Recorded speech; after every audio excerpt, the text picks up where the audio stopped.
referentes a nivel internacional en cuestiones de toxicología, epidemiología, especialmente pues, cómo afectan muchos contaminantes en nuestro cuerpo. Coincide además que el martes pasado Ecologistas en Acción publicó el informe estatal sobre calidad del aire, en el que parecía que el 99% de la población española está respirando un aire contaminado, ¿no? En el caso de Aragón ocurre lo mismo. Tenemos niveles de material particulado por encima de los de la OMS en casi todas las estaciones de medición. El ozono es uno de los principales contaminantes en auge que parece que tienen más patologías asociadas de las que en un primer momento podría parecer. Y ante todo esto nos encontramos la parálisis de las administraciones que tienen las competencias para poder solucionar el problema. Ahora introduciré un poco a Eduard Farré, pero primero me gustaría dar las gracias a los políticos que hayan venido a este acto. Nos parece muy interesante que vengan a entender cuáles son las problemáticas a la salud de este proyecto tan controvertido. Invitamos a todos los responsables políticos y agradecemos a los aquí presentes. Bueno, tengo a mi lado a Eduard Rodríguez Farré, doctor en medicina cum laude por la UB, trabajador del CSIC de investigación, miembro del Comité Científico de la Unión Europea en nuevos riesgos para la salud. Sus principales campos de trabajo son toxicología, neurotoxicología, mecanismos de neurotoxicidad, pesticidas, metales pesados. Ha recorrido universidades de todo el mundo como investigador y profesor, además del CSIC, Universidad de Barcelona, Londres, París, Estocolmo, y ha estado en grandes situaciones de contaminación o epidemiológicas importantes, como son el caso del síndrome de acite tóxico, encefalopatías espongiforme bovina, las vacas locas, o la neuropatía óptica en el caso cubano. Tiene más de 150 artículos en las mejores revistas de toxicología y epidemiología del mundo y, bueno, sin más, es un referente a todos los niveles. Por eso agradecemos su disponibilidad. Sabemos que tiene una agenda muy apretada y estar aquí ha supuesto un esfuerzo para él que agradecemos enormemente, ¿no? Y sin más dilación, pues, Eduard, cuando quieras.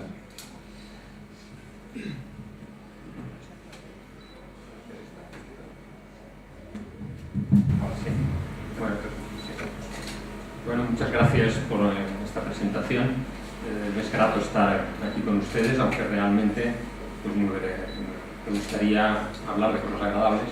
Y lo que yo trabajo y lo que presento, pues normalmente son aspectos de medicina y de salud pública complejos y un tanto intranquilizadores para el público en general, aunque a veces son curiosidades o aspectos científicos que nos permiten avanzar mucho en la protección de la salud general, de la salud pública y de las personas.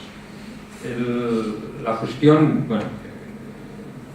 que me ha traído aquí, la invitación que me han efectuado, aunque sea un aspecto concreto, es un criterio general que yo quisiera plantear rápidamente antes de entrar en una cuestión concreta, que es el aspecto de la incineración. Hoy en día las tecnologías o el desarrollo industrial ha llevado a una serie de aspectos que acaban incinerándose, o sea, lo que sobra se incinera.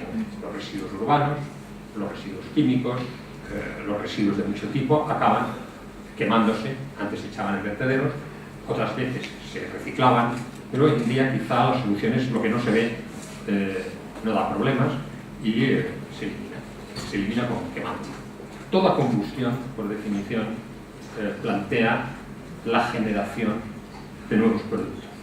Cuando quemamos es una cosa clásica también, todo el mundo es consciente a lo largo de su vida, nuestros antepasados igual, que si quemamos un fuego, si hacemos en una casa, hacemos un fuego, pues creamos humo y además unos aspectos irritantes que, pues, según cómo estemos cerrado o el tipo de fuego, pues nos pueden llevar a una irritación pulmonar, a problemas de malestar.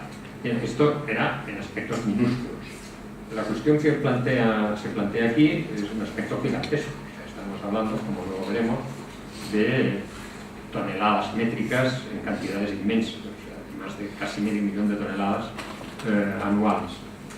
Entonces, antes de entrar en este aspecto, déjenme plantear lo más feo de la cuestión. Eso, voy a hablar de pie porque esto de hablar sentado es una cosa, pues no sé, de viejos como yo, pero a mí me gusta moverme. Los estudios que mejor nos aproximan, o sea, ¿cuál es la forma que tenemos? Esto quizá es un aspecto metodológico, pero todo el mundo puede entender. ¿Cómo llegamos a saber lo que ocurre cuando hay una instalación, cuando hay factorías, fábricas,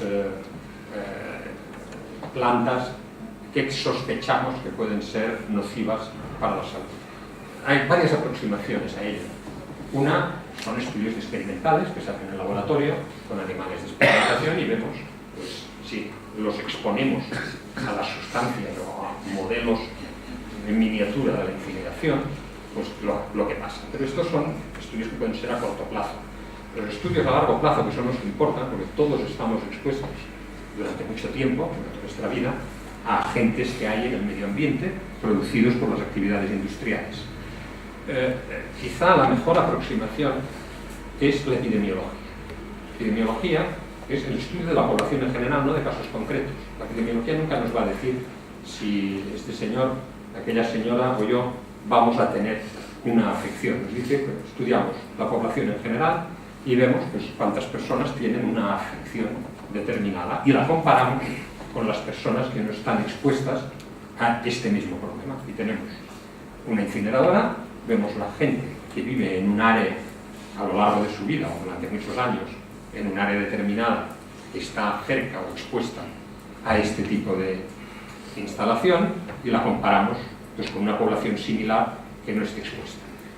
Las cosas no son tan sencillas, las cosas son mucho más complicadas, pero simplemente esto es una simplificación, porque las contaminaciones pueden llegar a hacer efectos a distancia. Todo contaminante que va por la atmósfera, todos vemos, pues, que se va a diseminar en función de muchas características meteorológicas, de lluvia, de vientos, va a acabar diseminándose y va a acabar precipitándose y va a llegar al suelo, va a llegar al agua, y uno de los factores más importantes que nos llegan es a través de la alimentación. O sea, por un lado, lo inmediato es el aire y la respiración. Lo secundario y a largo plazo es lo que estos contaminantes en el aire han acabado llegando a la alimentación, a los suelos, a los animales, a las plantas, y nosotros acabamos comiendo y acumulando en nuestro organismo. Bien, dicho esto general, y simplificándolo, los estudios epidemiológicos más recientes en España es, por ejemplo, uno publicado en el año 2013 por el grupo del doctor López Avente del Instituto de Salud Carlos III, el Instituto de Epidemiología internacionalmente renombrado, hay prácticamente en España y en Parma muchos más de esta categoría. Esto está en inglés porque, bueno, valdrá la pena decir ya también, la mayor parte de ustedes lo sabrán, que los trabajos científicos se publican en inglés, no tenemos más remedio porque es el idioma dominante, y publicarlos cuesta mucho.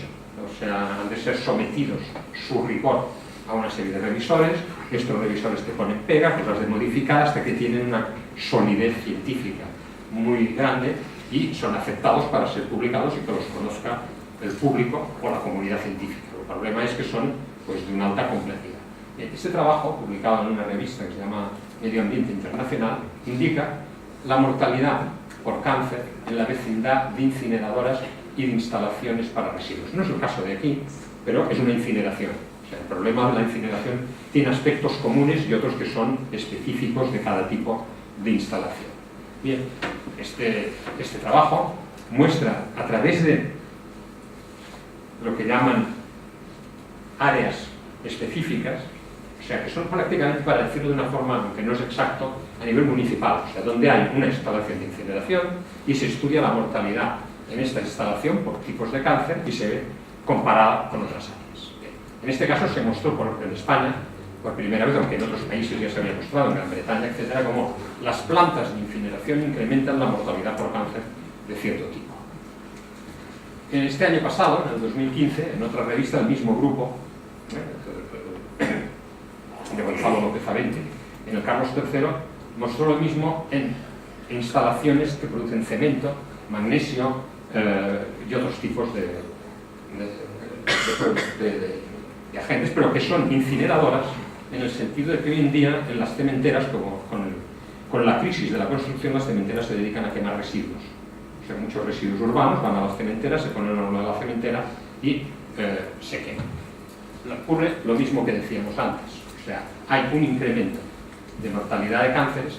En el caso de estas instalaciones de cemento, vemos que están agrupadas enormemente alrededor de Madrid, alrededor de Barcelona, por estas plantas de Gerona, en el País Vasco. Aquí ustedes en Huesca no tienen una incineradora de tipo, una cementera que incinere, ni incineradora de residuos, pero tendrán, si se construye esta de producción, esta planta de biomasa, de quemar biomasa, que en el fondo, aunque unas queman madera, otras queman fuego, otras queman distintas cosas, en el fondo, al final, muchos productos son similares en lo que sale, sea un horno de cemento que está quemando residuos urbanos, o una instalación de incineración de residuos urbanos, o una que quema biomasa, muchos productos son muy parecidos.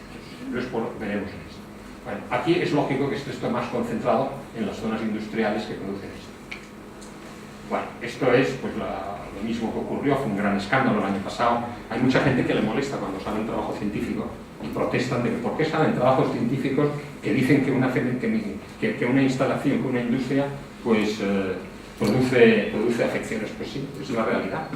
Las instalaciones industriales, ciertas instalaciones industriales, pues se detecta con estudios complicados, que son garantizados con el mayor rigor científico, que hay una serie de problemas. Esto no se ve a ojo, esto no lo podemos ver. El médico que está en una consulta no lo va a poder ver, solo se pueden hacer en estos estudios a nivel de población, que no son nada sencillos el efectuar. Bien, simplemente ponía esto como pues, la cementera de Sagunto representó un gran escándalo, se protestó que cómo salían estos tipos de estudios, que esto molesta a la industria. Sí, pues mire, la industria, lo siento, pero si se molesta, pues es que está mal hecho. Simplemente nada, estos son los riesgos relativos de morir por cáncer. Las incineradoras incrementan el riesgo. Fíjense que hablamos siempre de riesgo. En epidemiología no podemos hablar de que usted le va a pasar esto. El riesgo para la población, pues si era de un 10%, puede pasar a un 12%, puede pasar a un 15%. Incrementa el riesgo de ciertos tipos de cánceres la incineración. Obviamente, los pulmonares son los más clásicos, los cánceres de estómago. Esto es la luz, es lo que te decía antes, supongo que se ve un poco el contraste, porque esta luz, al menos yo no lo veo muy bien. Pero bueno, es igual, no quiero entrar en los números, o sea, en esta presentación me interesa más exponer pues, los criterios generales que nos llevan a hablar de este tipo de contaminantes y de los problemas de salud, que entrar en números o que entrar en aspectos técnicos, que cada uno de ellos pues, son tema pues, de las clases de máster que pueda yo hacer o de la facultad. O sea, es el concepto lo que me gustaría transmitirles, ¿no? Bien, dicho esto, pues hemos hablado de los hornos de incineración en cementeras, los incineradores de residuos, que se ha mostrado claramente cuáles son los problemas, y aquí pues tenemos, esto es un esquema general pues de lo que son las incineradoras de biomasa. O sea, pues, al fin y al cabo todo es quemar material orgánico. Al fin y al cabo las incineradoras de residuos urbanos lo que queman es generalmente una gran cantidad de material orgánico.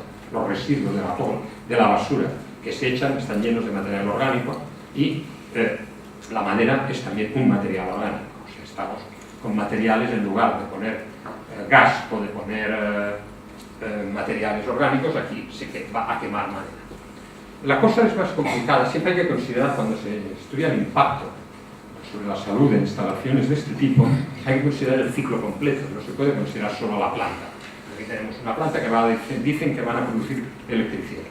¿No? Hay que considerar todo el ciclo, pues hay que considerar los árboles que se van a plantar, hay que considerar el transporte, hay que considerar la preparación, hay que considerar el almacenamiento del combustible, hay que considerar toda una serie de tecnologías. Yo no voy a entrar en ellos, no es mi campo, esto que los expertos que lo hablen. Hay que considerar cómo se hace, al fin y al cabo se quema. ¿Para qué se quema la madera? Para calentar agua. Calientan el agua y el agua va a mover un generador que producirá electricidad. Como yo soy lego en estas cuestiones, en el campo de la salud, me deja de todas formas muy intrigado. ¿Por qué van a hacer una planta de 50 megavatios eléctricos en Monzón? España tiene un doble, le sobra potencia de generación eléctrica por todos los sitios. España tiene una potencia de generación en un momento determinado que es el doble de la que gasta. La que gasta máximo, en máximo consumo, que es en verano, con los aires acondicionados, es unos 40 gigavatios y se producen 90. O sea que hay una potencia, una instalación de 90 que se hace con la corriente en España, se vende a Francia, se vende a Portugal, se vende a Marruecos.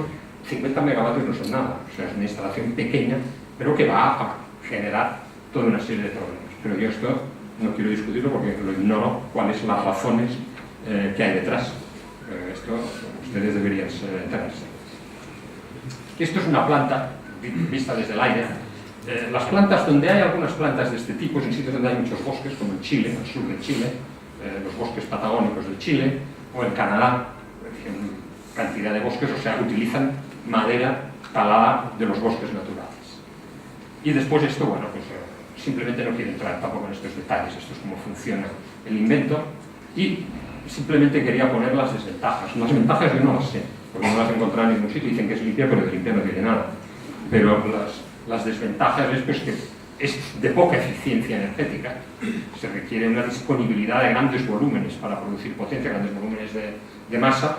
En cambio, la producción es una planta pequeña, 45, 50 megavatios me parece que es.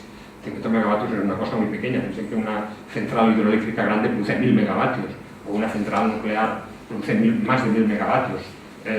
Las hidroeléctricas pueden producir más, hay hidroeléctricas de 3000 megavatios. 40 megavatios es una cosita pequeña, pero no sé a quién se la quiere entender. Después produce la combustión incompleta del carbono, la combustión a altas temperaturas produce óxidos de nitrógeno. Esto simplemente es muy elemental. El procesamiento de la biomasa requiere importantes gastos como combustible para vehículos, fertilizantes, bla bla bla, los fertilizantes para hacer crecer los árboles. Todos estos son aspectos que hay que tener en cuenta cuando se habla de estas cuestiones. Bien, y después esto pues es fotos que he encontrado pues de que no es tan limpio esto, ¿no? O sea, es bastante feíto. Pues estos son cómo se transforma la madera para poderla meter en combustión.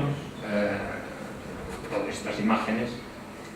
Esto también es cómo quedan los sitios donde se planta, y hay que tener en cuenta, no he encontrado una foto, pero de los residuos. Esto genera cenizas en cantidades inmensas.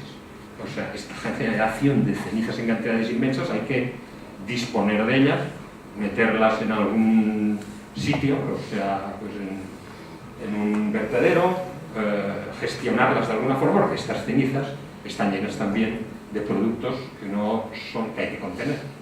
Bien, vamos a Monzón. Aquí he de decir que muchas de estas diapositivas, estas transparencias, las he tomado de un informe realmente muy brillante del que es autor Jorge Senan, que es uno de los mejores que he encontrado. O sea, realmente estos días, cuando me invitaron a venir, estuve buscando la bibliografía en inglés. De manera que tengo que trabajar en mi oficio, tengo que trabajar en inglés, pero realmente esta que está en español la recomiendo a todo el que pueda tener acceso a ella, porque son los aspectos muy concretos. La he tomado tal cual, sin su permiso, se me ha tomado la libertad de no decírselo, pero se lo he dicho hoy. Si ponía alguna objeción a que haya tomado prestado sus datos.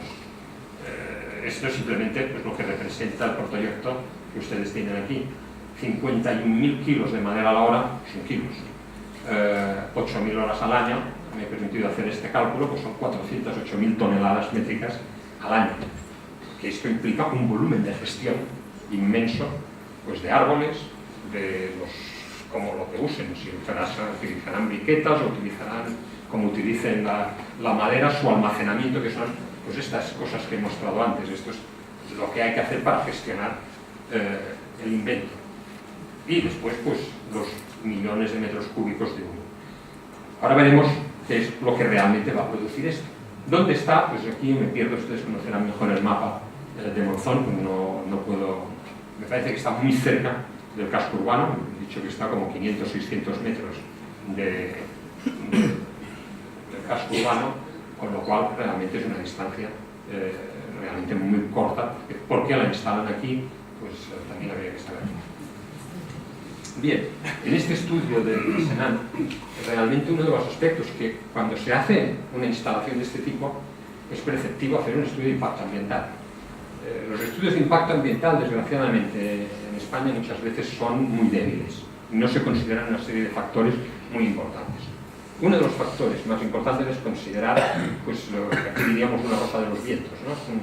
Las características meteorológicas que hay predominantes, porque esto varía en función del tiempo. O sea, uno puede estar al lado de una instalación de este tipo a 100 metros y recibir muy poco impacto, y otro que está a 1 kilómetro hacia el oeste puede recibir mucho más impacto si allí predominan, si son los vientos predominantes. Esto, en este estudio, es muy importante tenerlo en cuenta, como ha indicado Senan en su estudio.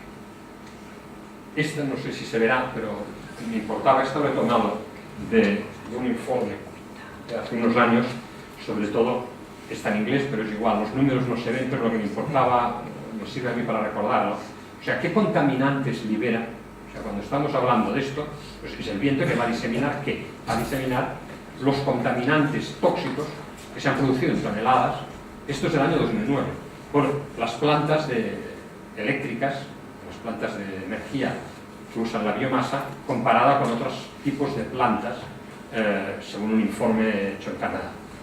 Bien, este tipo de instalaciones, bueno, si esto se puede ver un poco, me tengo que poner las gafas.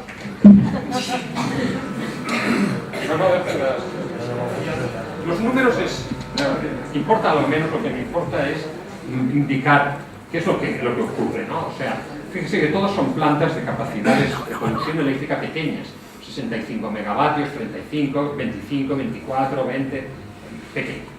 Producen cantidades inmensas de monóxido de carbono. El monóxido de carbono es bastante tóxico, sobre todo esto sí que es importante para la proximidad. Si estamos cerca, el monóxido de carbono es importante, a lejos va a diseminarse y no tendrá tanta importancia. Lo que sí que es muy importante son los óxidos de nitrógeno. Los óxidos de nitrógeno se producen en cantidades muy grandes. La media de todas estas centrales es 426 toneladas, que es una cantidad importante. Lo que es importante también, es muy importante, las partículas que se emiten, lo que se llama PM en inglés, particulate matter, las partículas de 10 micras, después hablaremos de ello, y las partículas de 2,5 micras, que son las peores. Y después otros productos, como el plomo, el cadmio, el manganeso, se producen en cantidades muy importantes, y sobre todo si se comparan con producciones del mismo nivel de energía, pero las plantas que producen electricidad con gas. El gas es lo más limpio. La producción de energía eléctrica con gas, pues no hay ni cero, porque es casi todo cero. 0,00000, cuando es de gas. Cuando es de fuel sí que es muy contaminante también, cuando es a partir de petróleo. Esto era, los números es lo de menos, lo que me importa es indicar que la combustión produce esta serie de partículas, esta serie de sustancias, más otras que aquí no estaban indicadas porque esto es del año 2009 y posteriormente se ha caracterizado muy claramente otro tipo de emisiones. Estas son clásicas de la mayor parte de combustiones, pero no de estas plantas de biomasa. Cualquier incineradora tiene emisiones de este tipo. Otro de los puntos que es importante, como os indica en el informe Senan, es las características aquí en Monzón. Este es un aspecto muy importante, es las nieblas. O sea, cuando hay estas nieblas que hay en el Cinca, esto es el castillo, me parece, ¿no? Prácticamente no se ve, porque esto es lógico que no se vea, porque está sumergido en la niebla. Los contaminantes que se van a emitir van a quedar aquí incluidos, van a quedar atrapados en la niebla y entonces se van a inhalar pues con muchísima más concentración hasta que se puedan dispersar. Y aquí pueden tener nieblas, me parece, durante bastante tiempo. Hay otras fotos de este tipo, ¿no? Como estas que se ve el valle del Cinca con... Esto me parece que es desde Castejón del Puente, debe ser, ¿no? Bien, ven cómo está. La niebla esta está atrapando pues todos los contaminantes que se pueden emitir. Esto simplemente también está tomado de este informe que he comentado, de Jorge Senan, que son pues, explicaciones sobre lo que he comentado.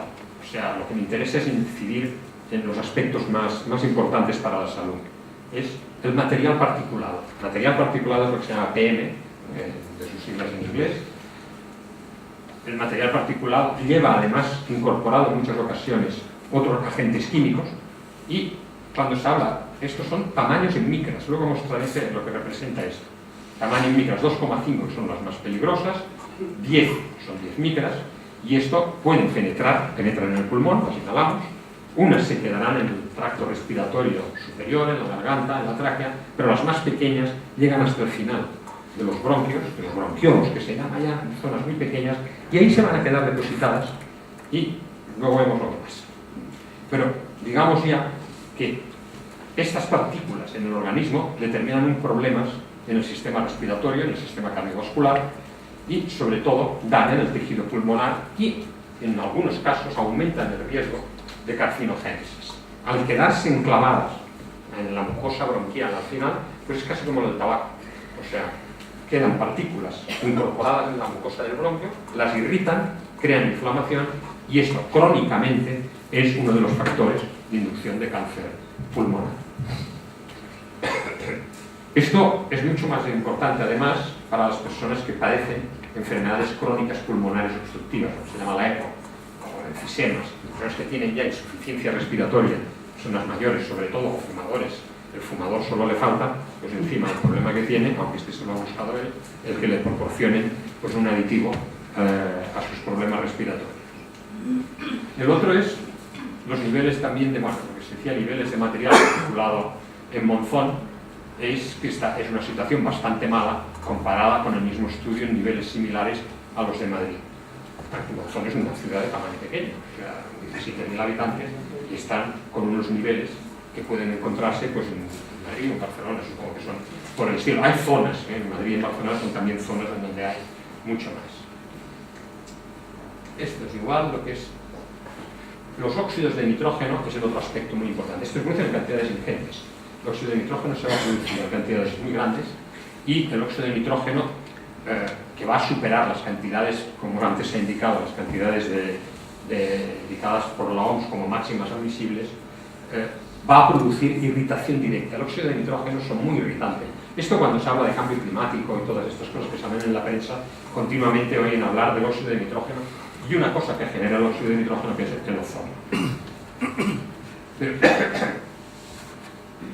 El óxido de nitrógeno, que son varios, no es uno, pero fundamentalmente es el dióxido de nitrógeno, va a estar irritando directamente en todo el tracto respiratorio, no en unos puntos, en general, determinando también inflamación, etc. Un punto que quería, ya que estoy aquí con ello, quería comentar. En muchas ocasiones la argumentación que se utilizan los industriales, los propagandistas de la industria, es que están dentro de las normas. No tengo aquí una transparencia, la tenía, pero no la encontré para incluirla en esta charla. Es evidente que para cada uno de estos contaminantes, no todos, porque los hay que no están regulados, muchos de los contaminantes tienen lo que se llaman niveles máximos admisibles. Esto no es un criterio científico, esto es un criterio práctico, es un criterio que es lo que puede, con determinada, que ya que hay este tipo de industrias, cómo lo podemos bajar hasta un nivel que la industria puede seguir operando, pueda seguir trabajando y no nos vaya exagerando, dando efectos exagerados. Pero son criterios que dependen fundamentalmente de la percepción del público, de la práctica industrial que está involucrada y de otra serie de factores que en muchas ocasiones son políticos. Todo establecimiento de un nivel de contaminantes máximo admisible es un criterio político. Al final son los políticos los que lo establecen, no los científicos. Nosotros, yo estoy en un comité científico de la Unión Europea que hacemos recomendaciones. En muchas ocasiones, pues después de muchos años, mi sensación es la de florero. O sea, hemos hecho recomendaciones, hay un ejemplo, hace poco. Estamos en el tercer informe que lleva cada informe de estos 3 años, las 10 personas. Nos pueden pasar 3 años revisando toda la bibliografía, todos los datos, viendo los ejemplos prácticos. Se establece un informe de 100 páginas y al cabo de unos meses se nos dice que volvamos a hacer otro, porque aquel es insuficiente. ¿Por qué? Porque resulta que aplicar aquellos criterios científicamente basados a lo mejor en 2000 publicaciones en las revistas científicas más serias, resulta que bajar aquellos niveles implica consecuencias económicas, y las consecuencias económicas son las que influyen en las decisiones políticas. Pero hay que tener siempre muy presente esto, lo insisto mucho a los estudiantes, bueno, también no son estudiantes, pero es público que debe tener esto, debe conocer estos aspectos, aunque a veces se pretenda vender como tal, no son criterios científicos, son criterios prácticos, criterios políticos, que se establecen entre lo posible, lo que es útil, o las convenciones o los intereses económicos. Pero ustedes lo entenderán. Hay un ejemplo que a veces se puede decir sencillo.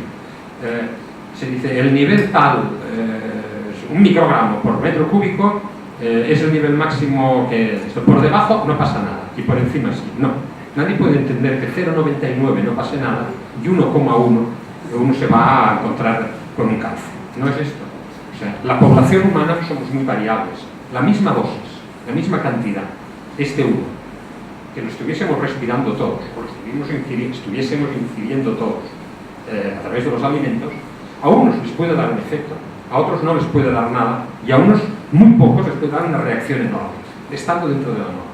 Dentro de la norma, y esto, los criterios de riesgo lo establecen siempre dentro de la norma, hay un margen, hay una variabilidad. Y aunque se establecen criterios de seguridad, y dice, pues lo dividimos por 10, en los niños hay que ser más estrictos, siempre la especie humana es muy variable. O sea, ante el mismo estímulo, ante el mismo tóxico, ante el mismo contaminante, todos reaccionamos, cada uno de forma distinta. Es lo que los genetistas llaman, la población humana es una población silvestre. O sea, no es un rebaño de animales que todos son iguales. Cuando uno tiene vacas Hereford, todas las vacas estas prácticamente son genéticamente iguales, o casi iguales, se han seleccionado. Los animales de laboratorio pasa lo mismo. Las ratas de laboratorio todas son de forma muy similar y reaccionan muy similar. Las personas no. Por esto, tengamos siempre presente que no aceptemos cuando nos dicen que estos criterios son científicamente sólidos. No lo son. Son criterios de conveniencia para poder funcionar, en muchos casos. Lo que Senan llama contaminantes secundarios, pues es a partir del óxido, de los óxidos de nitrógeno, tenemos el ozono. El ozono está muy ligado a los óxidos nítricos. El ozono, todo el mundo oído hablar pues, de la capa de ozono y de los problemas de la capa de ozono. El ozono es muy irritante también, sobre todo para personas con problemas pulmonares. Es un factor muy importante que va a determinar complicaciones en su respiración. Bueno, estos son los compuestos también. La lista muy similar a aquello del Canadá. O sea, pues tenemos, no se ve bien, pero es igual. Lo que me importa aquí es que se introducen una serie de nuevos frente a la tabla de Canadá. Aquí Senan ha incluido toda una serie de productos que en muchas ocasiones no se cuentan. Son productos aldehídos, benceno, productos orgánicos, muchos de ellos volátiles con la atmósfera, otros son hidrocarburos aromáticos, que tienen una serie de importancia muy grande, sobre todo cuando van unidos a estas partículas. Bueno, ahora vamos a hacer un paréntesis y veamos las partículas que habíamos hablado tanto. Estas partículas, la PM10, las partículas, la materia particulada de 10 es 10 micras, 2,5, son muy finas y se depositan en el fondo. Pero fíjense para que se hagan una idea de lo que es la dimensión de esta partícula. Esto, redondo mayor, es el diámetro de un cabello, que tiene de 50 a 150 micros. Una micra es una millonésima de metro. Un metro dividido en 1.000.000 de pavos. Si esto es un cabello, una partícula 2,5, una partícula 10 es esta, una partícula de polen, y una partícula 2,5 sería este puntito de aquí. Respecto a un cabello, fíjense lo pequeño que es. Y entonces, bueno, estas partículas, como se ve aquí, las mayores se van a quedar en la parte superior o en las tráqueas o en la parte del principio de los bronquios, pero las más pequeñitas se van a llegar al final de todo de los bronquios. El bronquio sería esto, cada vez más estrecho, y al final del bronquio es donde llega la sangre y se oxigena, o sea, donde se intercambia el oxígeno con el anhídrido de carbono. Estas partículas tan pequeñas se ponen aquí, y aquí es uno de los sitios donde se desarrollan más los cánceres de pulmón. O sea por el tabaco, sea por lo que sea, son en estas zonas, en la mucosa de estas zonas, donde se establecen los cánceres de pulmón. Simplemente era mostrar para hacernos una idea de de lo que estamos hablando, ¿no? Porque a veces hablar en micras pues se nos escapa a todos del imaginarnos. Bueno, esto es lo mismo, no voy a repetirme. El otro aspecto de todos estos productos que había en la tabla última que he mostrado, hay dos partes, dos aspectos, que es, por un lado, que están los benzopirenos. La OMS aconseja que se evite el contacto con los benzopirenos, que es una noticia de periódico, y por otro, la gran cantidad de madera quemada son 51.000 kilos a la hora. En este caso nos referimos a la planta de Monzón, que va a producir una gran cantidad de alfa-benzopirenos, de benzopirenos, que es un producto orgánico que se va a producir por la combustión, y por otro va a pasar lo mismo con las dioxinas. Se van a producir dioxinas, que son productos que se llaman aromáticos, hidrocarburos aromáticos, en este caso clorados. Bueno, las dioxinas y sus efectos sobre la salud humana, esto es una hoja de la OMS, en la cual pues, se especifica esto. Me voy a simplemente, para seguir un poco por este aspecto, un poco de tiempo todavía. Esto es el benzopireno, es lo de menos la fórmula, pero son todos estos productos con ciclos de este tipo, de bencenos, de una forma o de otra son los que se producen en la combustión. Son lo que llamamos hidrocarburos aromáticos, policíclicos. La principal fuente de benzopireno es quemar madera. Y hay una gran cantidad de estudios en los últimos 30 años que han documentado la relación entre la inhalación de benzopireno y cánceres. Los benzopirenos pueden ir también en la alimentación. O sea, las partículas estas que se depositan, entran en los ciclos biológicos, pueden estar presentes en alimentos. Hasta hubo un caso, me parece que hace unos años, que se encontró en el pan, por la combustión en los brazos. Y la otra es el benzopireno, que se encuentra en el humo. Se ha mostrado que determina daño genético en las células pulmonares y que es idéntico al daño observado en el ácido nucleico, en el ADN, en los tumores de pulmón malignos. Porque es claramente para la OMS, la Organización Mundial de la Salud, un agente carcinógeno claro. O sea, ¿qué quiere decir esto? Que su exposición nos aumenta el riesgo. No es que vayamos, si yo inhalo benzopireno no quiere decir que vaya a tener un cáncer de pulmón. Ahora, si aquí lo inhalamos todos, la proporción de gente que va a tener cáncer de pulmón incrementará. En lugar de ser un 5%, puede pasar a un 8%. Esto es el incremento del riesgo. Vale. Los hidrocarburos aromáticos, esto es un trabajo muy reciente, no voy a entrar en detalle, pero es un estudio de este año sobre los hidrocarburos aromáticos en las cenizas de la incineración de biomasas. Está en relación con la temperatura que se trabaja, la cantidad de cenizas, etc. Son variables muy complejas, la cosa no es sencilla en absoluto cuando hay una combustión. La combustión es un tema para los químicos realmente, históricamente muy complejo. Se producen productos y realmente desenterré de mi ordenador una antigua lista de Estados Unidos en la cual ya hace muchos años insistía que la formación de dioxinas, una de las cosas que la producían más era la quema de restos orgánicos, ¿cómo se traduce esto? De hierba, de madera, etc. O sea, el quemar madera era una de las principales formas de dioxina. Bueno, la incineración de residuos genera dioxina, esto ya lo dijo, es una cosa clara establecida, que la Agencia de Seguridad Alimentaria de la Comisión Europea ha indicado que el 8% de los alimentos y piensos de la Unión Europea exceden los niveles máximos permitidos de dioxinas y de otros agentes. Esto viene determinado por la incineración, los distintos tipos de incineración. Y veamos qué hacen las dioxinas. Esto puede parecer complejo, pero simplemente es mostrar la idea general. Las dioxinas, en realidad, cuando se habla de dioxinas, son todo un grupo de sustancias muy parecidas. Hay como unas 200 dioxinas y unos 200 furanos. Son estas sustancias que llevan cloro y se han formado estos tipos. Simplemente era por mostrar.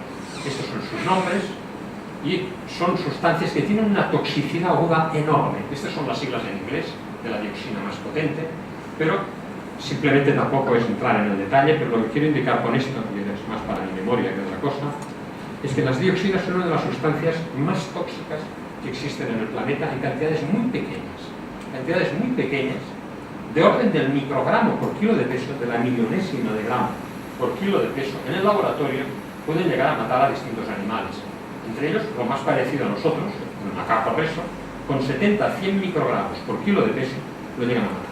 La dosis letal es alta. Normalmente esto no ocurre, o sea, hay muy poca gente que esté expuesta a dosis letales agudas. Pero todos tenemos cantidades aquí. Si nos analizasen a nosotros la grasa, pues tendríamos unas cantidades en nuestra grasa, y estos son en distintos países. Es igual las siglas, que sea en Estados Unidos, en Alemania, etcétera. Todos están entre 100, 180, 85, 100 cantidades de picogramos por gramo al día. Las cantidades que ingerimos al día. Y estas cantidades nos permanecen en el organismo pues 10, 20 años, no se eliminan, se acumulan en la grasa, pasan en todo caso, la única forma de eliminarlas conocida es en la lactancia materna, pasan de la grasa a la leche y de la leche pasan al bebé. Pero lo otro no se movilizan, o sea, si yo inhalé dioxinas hace 20 años, pues tengo la mitad de dioxinas que en mi grasa. Cuanto más gordo esté uno, más dioxinas va a tener. Bueno, esto es lo mismo. ¿De dónde nos vienen las dioxinas? Se expulsan por el humo de las incineradoras, van a pasar al pasto, pasarán al agua, de ahí pasan a los alimentos, pero como se acumulan sobre todo en la grasa de los animales, pues va a ser en la leche, en la carne, en los productos lácteos, etcétera, donde más dioxinas recibimos después de la incineración. Esto es un ejemplo simplemente de una incineradora que se estableció en Mataró, cerca de Barcelona, y la cantidad de dioxinas que tenían en el año 95 a distintas distancias, a 1,5 km, a 4, en el año 95 vemos en sangre de personas, en el año 97 les habían aumentado, en el año 99 seguían aumentando, ¿no? O sea, simplemente una muestra de la población, como la presencia de una incineradora les incrementaba en sangre las cantidades de dioxinas que tenían. Son análisis muy difíciles de hacer, hay poca gente que los haga, son muy caros, y hay pocos estudios, pero hay los suficientes en España para saber lo que pasa cuando hay una incineradora. ¿Qué ocurre con las dioxinas? Las dioxinas, bueno, esto parecerá muy complicado, pero como las diapositivas son bonitas, pues os voy a pasar para entretenernos un poco con los colores. Simplemente, si esto es una dioxina y esto es una célula, esto es el citoplasma, esto es el núcleo, la dioxina ha entrado aquí, en la célula, y se engancha a unas proteínas que se llaman un receptor pues, de dioxinas. El nombre es más complicado, pero para simplificar le llamamos receptor de dioxinas. Y esto se va al núcleo de la célula. En el núcleo de la célula, ¿qué hace? Se suelta de toda una serie de otras proteínas y se queda este receptor con la dioxina enganchada. Y entonces, una vez en el núcleo, se une a otra proteína, un transportador que se llama, y lo que es importante, una vez se ha efectuado estas dos proteínas juntas con la dioxina, se van al ácido nucleico y en unas estructuras del ácido nucleico, en unas secuencias pequeñas de 10 bases, se enganchan ahí y entonces lo que hacen es modificar la expresión del ácido nucleico. Los ácidos nucleicos, ustedes saben, que son donde está el código y sintetizan, dan la señal de sintetizar proteínas. Pues bien, esto es un efecto epigenético que ahora está muy de moda y se descubrió gracias a las dioxinas. Su toxicidad nos permitió descubrir eso. Y actúan sobre los ácidos nucleicos, hay centenares, miles de trabajos ya sobre ellos, que fue en los años 90. Lo que hacen es modificar la expresión del ácido nucleico a distancia. Y entonces resulta que a través del ácido RNA, de la RNA, se sintetizan, se incrementa o se disminuye la expresión de muchos productos genéticos. Esto es lo que se llama la alteración endocrina. O sea, las hormonas que regulan nuestro organismo, el tiroides, las hormonas del páncreas, etc., quedan modificadas por la presencia de estas cantidades pequeñas de dioxinas. El detalle es lo de menos, o sea, lo que importa es que la entrada de cantidades muy pequeñas de dioxinas nos van a modificar la expresión y la regulación, lo que se llama la regulación del ácido nucleico, de los ácidos nucleicos, y van a modificarnos, sobre todo la regulación hormonal. Muchas otras cosas también, pero no viene al caso. Estos son listados de alteraciones que puede determinar la dioxinas, no quiero entrar en detalle, pero hay muchas alteraciones, no solo endocrinas. El desarrollo del cerebro puede quedar modificado, no de una forma grave, pero pueden quedar modificaciones de desarrollo cerebral, sobre todo en los niños, muchas afecciones de tiroides, las alteraciones de regulación del ciclo hormonal sexual, etc. Feminización y masculinización. Y en dosis altas, que es muy raro, pues este es el ejemplo de lo que hacen las dioxinas a dosis muy altas. Este era el señor Yushchenko, en su época el presidente de Ucrania, era muy aficionado al vodka este señor, y las dioxinas en el vodka se disuelven muy bien y no tienen sabor. Le echaron dioxinas en el vodka y así quedó estropeado. Bueno, simplemente era pues, los distintos efectos de las dioxinas que les estaba diciendo, pues son trastornos cardiovasculares. Son muy polimorfos, o sea, son muy variados, porque precisamente están actuando sobre la expresión de la regulación de nuestras funciones del organismo. Pues tenemos alteraciones de la tiroides, de la inmunidad, del comportamiento, etc. Y esto no se ve. Lo que más se ha mostrado en un gran estudio que se hizo en Estados Unidos, sobre todo con la presencia de dioxinas, es cómo incrementa en relación con las dioxinas que hay en el organismo. Cuantas más dioxinas, más diabetes de tipo 2 hay en las personas. Eso es un estudio enorme que se hizo casi con 20.000 personas en relación con las zonas donde vivían y las dioxinas que habían inhalado. O sea, hoy día ustedes muchas veces en la prensa parece que está incrementando la diabetes. Las diabetes en personas, ya no solo en obesas, está surgiendo un incremento alto. Esta puede ser una de las causas. Bueno, esto es lo mismo. Y para acabar, lo último es, querría hacer una reflexión, y es, hemos hablado de lo que puede ocurrir con una incineradora, pero todo esto se añade a lo que ya existe. O sea, ustedes aquí, Monzón, es un prototipo, pues como Flix, no tan grave como Flix, Tarragona, pero es un modelo también de industrias históricas, de 50 años, de 70, de la época del desarrollismo, con siderurgias, con transformaciones metálicas, con una serie de industrias contaminantes que también ya han estado produciendo o producen muchos de estos tipos de contaminantes. Aunque no tenga que ver realmente con la incineración, pero lo que les quería mostrar es que aquí sí que Monzón está afectado por él. Y es que en un estudio que publicamos con el doctor López Avente, aquello que les he mostrado al principio de los tumores, de ver el riesgo de mortalidad por Parkinson en España. Cuanto más rojo, más riesgo de mortalidad por Parkinson. Fíjense, todo esto rojo de aquí implica unas 4 veces mayor de riesgo de morir por Parkinson. El Parkinson es una enfermedad que aparece en personas mayores, generalmente de 60 años. Significa que ha habido exposiciones a lo largo de muchas décadas. Personas que en los años 50, 60, 70 estuvieron expuestas a una serie de productos que nosotros establecemos experimentalmente y por epidemiología, están manifestando ahora el Parkinson en mayor cantidad que en otras partes. Miren este mapa. Estos son el EPER, que se llama las actividades industriales. Fíjense que alguien coincide las actividades industriales con el riesgo de morir de Parkinson. Y aquí vemos donde mayor es, aquí se ve mal porque la luz esta no nos deja ver, pero es igual. Aquí es la mayor intensidad, está en la zona esta de Tarragona, pero esto abarca la cuenca del Cinca, la cuenca del Segre, sigue el Valle del Ebro, la cuenca del Ebro en el País Vasco, puede incrementarse en Asturias y después algunas manchas. ¿Qué son las manchas?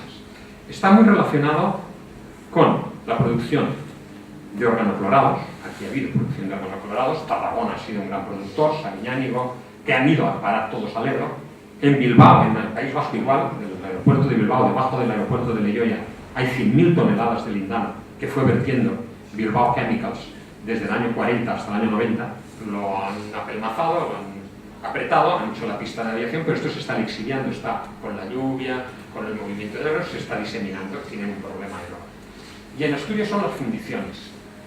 Las fundiciones también con la producción de estireno, con la producción de una serie de productos que hay, determinan Parkinson. Y esto lo hemos visto experimentalmente también. En animales de laboratorio podemos inducir el Parkinson. Fíjense, esta mancha de aquí es que desde los Caballeros y aquí hay una fábrica de manganeso. Y aquí también tuvieron, o tienen, no sé si sigue funcionando, la factoría de manganeso. Y en otros sitios, pues con otros productos, pues que hay situaciones similares. Pero esto realmente es anómalo, porque normalmente la mayor parte de patologías está mucho peor la parte sur de España que la parte norte.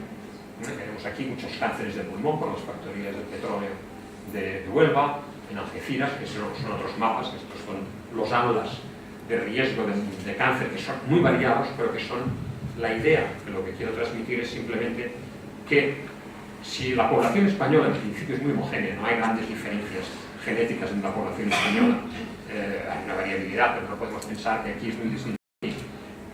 Aparecen diferencias en áreas o en regiones o en municipios pequeños, en áreas pequeñas, muy importantes, que se pueden correlacionar con el tipo de actividades industriales que hay. Está muy claro con el cáncer en ciertas zonas, ¿verdad? En ciertas zonas como Huelva o en Algeciras, o en este caso, pues esta anomalía de esta zona en relación con el Parkinson. Bueno, y esto era simplemente lo que quería mostrar, las relaciones de ciertos tipos de industria y de actividades que están afectando, que pueden afectar la salud pública, incrementando el riesgo de determinadas afecciones. Y queda a su disposición para cualquier pregunta que quieran hacer.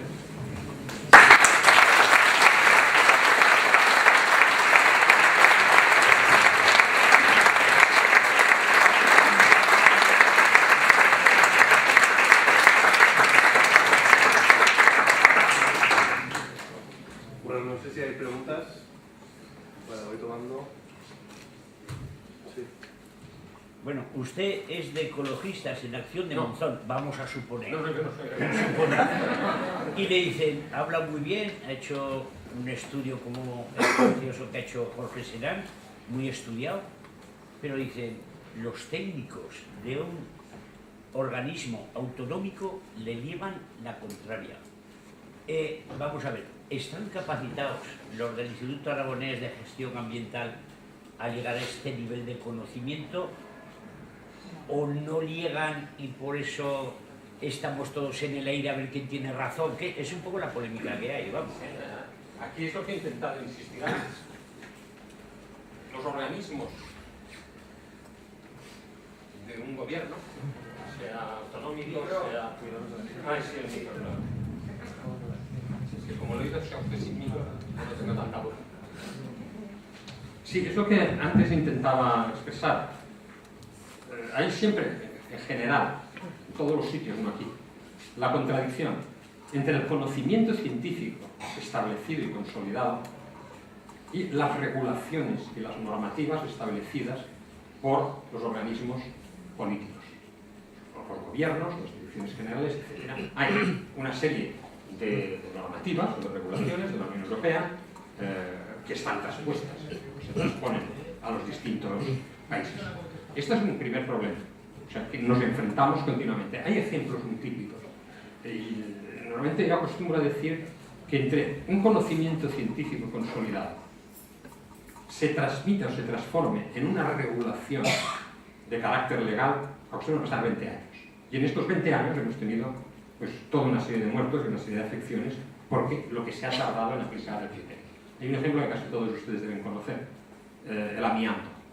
Cuando yo estudiaba, simplemente viéndome, se pueden imaginar, cuando yo estudiaba, hace muchos años, en los manuales de medicina interna ya decían que el amianto era carcinógeno y determinaba un tipo de cáncer muy específico que se llama el mesotelioma o el mesotelioma pulmonar.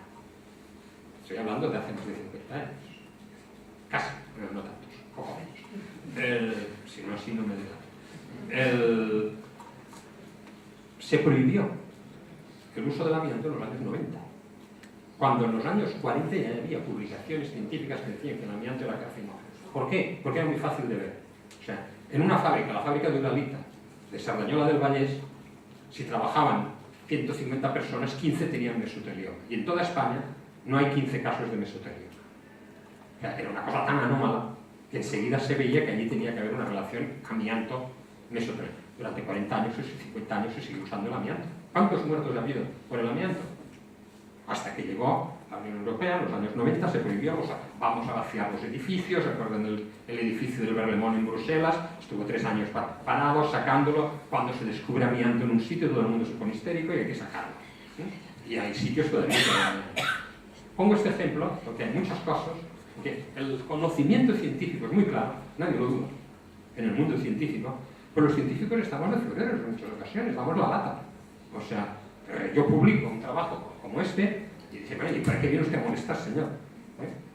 ¿Por qué lo he podido hacer? Porque afortunadamente todavía hay un sistema público de financiación. Yo tengo que pedir el dinero a la Unión Europea, a donde sea, me evalúan y si lo hago bien, me lo financian. Y lo publico sin tener que pasar por ningún control, cosa que fastidia bastante a ciertos sectores. ¿Qué nivel tienen las autoridades? Pues unos bueno, otros regular y otros malo, porque aquí entra una segunda variable, y es la aplicación de las normativas. Las normativas, la Unión Europea puede establecer un criterio de normativa, el gobierno de España estableció otro nivel de normativa. Ha traspuesto esto, pero entra, como decía algún político, dice, hagan ustedes las leyes, déjenme hacer el reglamento a mí. O sea, ¿cómo se aplican? ¿Cómo son la formación de los técnicos que han de gestionar esto? Esto varía de un sitio a otro. Y en muchas ocasiones pues, hay normativas que no se aplican o que no se hacen los controles adecuados y ahí entran las discrepancias de resultados. Un señor del gran químico, el doctor Querol, publica unos resultados de partículas de este tipo y las autoridades dicen que son otras. Me fío más del señor Querol, porque el señor Querol ha tenido que usar unos controles enormes para publicar en una revista como las que hemos estado antes estos resultados y ser certificado y ser evaluado, mientras que el técnico de gestión yo no sé cuál es su nivel. Pero él simplemente aplica la norma. El problema es quién establece la norma. Esta es la gran diferencia. Y científicamente la norma a mí no me sirve demasiado, porque lo que importa es saber los efectos que tiene y la situación que tenemos. O sea, ya sé que no le solvento su pregunta, pero esta es la realidad en que vivimos.